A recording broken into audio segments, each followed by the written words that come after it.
So, ito na nga yung simula ng aming mga salo-salo. Yain muna. Di syempre, kasama ang beba. Payain niya. Kunwari, tutyan. Pero wag ka. Tingnan nyo naman.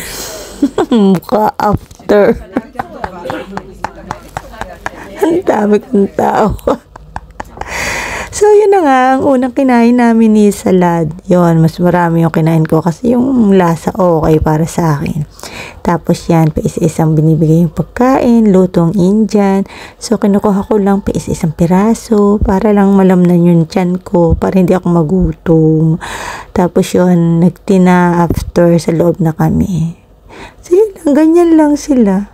Makapagsalo-salo lang hanggang sa nagaya na yung laga ko. Buti naman, anong oras na rin kasi mag-4 na, kaya nakarating kami sa amin mga 4:30.